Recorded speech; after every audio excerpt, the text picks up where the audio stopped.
Welcome to the premiere of Boxed, a series of digital commissions for dancers across the world, aged between 20 and 39. This period of the lockdown has made dancers particularly vulnerable. They're feeling restless, a bit fearful, a bit paranoid, filled with anxiety. So what we did at nartaki.com was reach out, and dancers responded. We gave them a few prompts. Pick a place in your home or the area of confinement, a prop, a location, and create 2 minutes of movement in that confined space. The first minute will be in their chosen training or classical style, and the second minute would be in a more contemporary mode.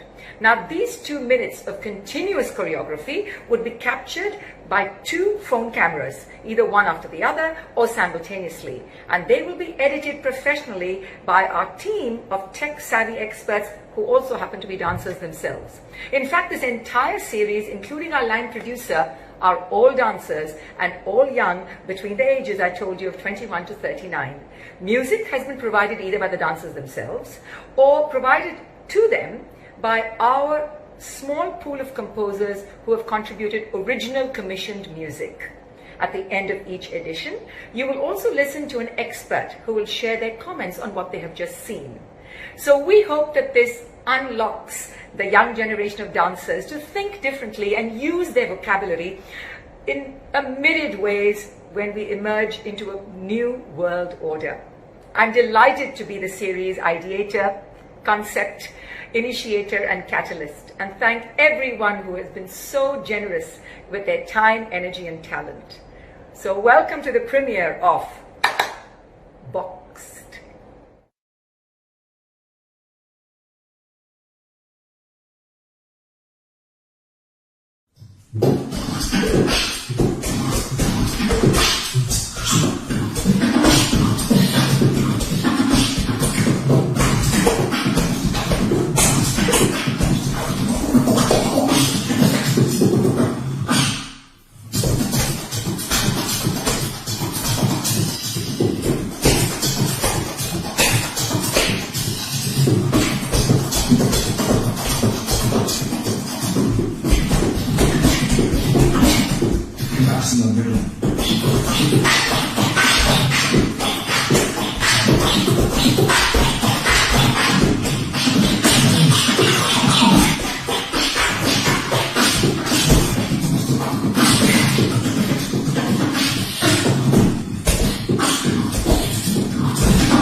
For Boxed, I've chosen to work in my kitchen because this is where I feel like I'm really boxed in at this time.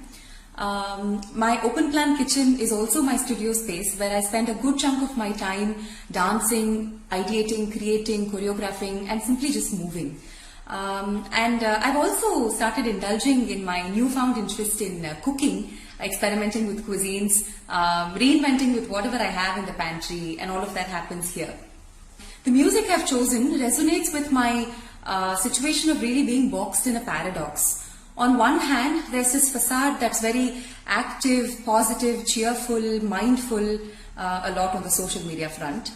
And for this, I've used the beatboxing track. And on the other hand, I'm overcome with waves of emotions that come from a place of turmoil, solitude, chaos and a lot of confusion. And there's this a lot of feeling of being churned from within because of the uncertainty. And for this, I have used an instrumental track of a very rare string instrument called nickel harpa.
The first thing that came to my mind when I heard the word boxed was the chair in my room. The image just popped up as I was glued to it for past 3 months because of the current situation. Being a dancer, it was very difficult for me to just sit on the chair throughout the day, weeks together, months together. After a point, there was a constant urge inside me to move away from it, but some way or the other, I was pulled to it, leaving no other choice. I felt as if all the doors in front of me were closed. The choreography is based on this situation and the mental stress that I went through. It was pretty much challenging for me to do a choreography like this, as I'm a person who would use a lot of space I would in the studio to develop something or to dance. It was a whole new perception to develop a choreography to this boxed space.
We are all boxed in our houses.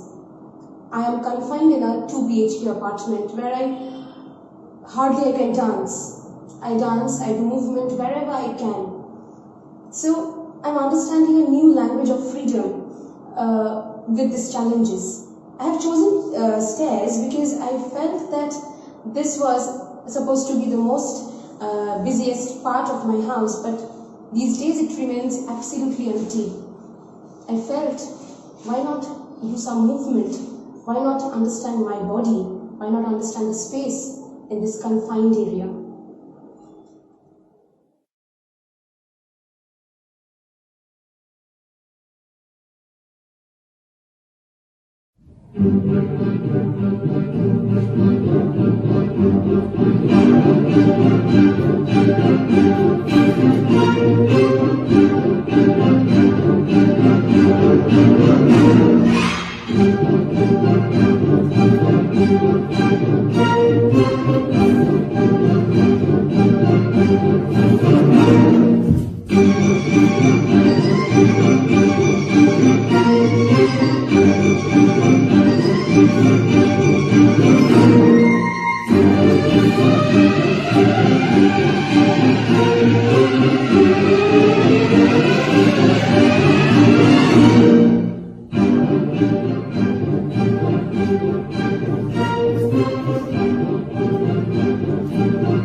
When I was given the concept of boxed, my first thoughts were of the two boxes that I have sought refuge in during these times, the TV and smartphone. So I picked TV as the space, a representation of the digital world of the artificial eye. When I began moving in the limited space around it, I was afraid that I'd bump into furniture or worse, knock the camera off, because we're used to larger spaces. And I somehow have always associated energy and impact with using space or moving through space. So to be confined and have the camera so close and yet get the same effect was a constraint for me. But these constraints slowly became enablers as I began to see space differently, use space and movement vocabulary in a way perhaps I would not have done otherwise. This piece is a juxtaposition of the physical and the virtual. The virtual world is dynamic. It is moving at a startling rate. And I tried to reflect this in my choreography and music. This is my interpretation of boxed.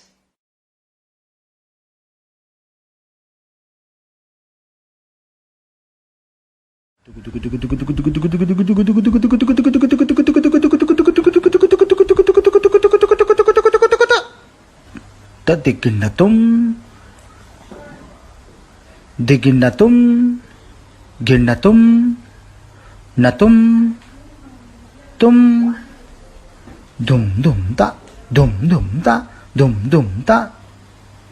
Junu, junu, taka, kadi, timbita, tita, mitka, mita, ka, di, mita. Ta, titam. Titam, ta titam, ta titam, titam, ta titam, tam, ta tikinatum, ta tikinatum, ta titang, ta tikataka titang, ta tikatakatam, ta tikataka ta tikataka ta tikataka ta.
Hello, greetings from London. I'm Chitra Sundaram. Thank you, Anita, Masum, and Kirti. Divya, Adrika, Rohini, Rupa, and Weijun. I want to say heartiest congratulations and thank you very much for sharing your dance. Every presentation has offered something impressive, either in the dance or in the spoken reflection or both. And more than an expert, I've been a member of your audience. So what did I see? I saw that choreographies ranged from acknowledging the camera's presence as a voyeuristic, intrusive presence to using it as just an inanimate recording equipment. In dancing for camera, that's an important aesthetic decision. Again, since I am isolated, I was wondering if I might have loved a gesture of connection with me, like a glance back at the camera from the top of the steps, perhaps. Most critically, I found that the actual space we operate out of is actually in our heads. And so, to take risks, we need to make room and move as far away as possible from our entrenched aesthetic modes and codes and our preconditioned responses, so that we're not saying, doing, being the same, and only the external props of music and location and costume and what have you change, so that an unusual place just doesn't become another surface on which to dance the same dance or to imagine a proscenium auditorium. For some, I found that music was integral to the dance, and for others, it was just an accompaniment or an enhancement. Silence and ambient sound can also be very powerful, but only if it speaks to the dancer as well. For some, props were like true dancing partners. To others, they were there to make a point, like titles. The chair, for example, could have come alive and not let the dancer go. Short work or long, there needs to be a narrative arc and an emotional charge. And then Weijun broke house rules and he gave us an unspoken reflection. But he generated drama and humor, and that was a high point on which to end this episode of Boxed. Thank you.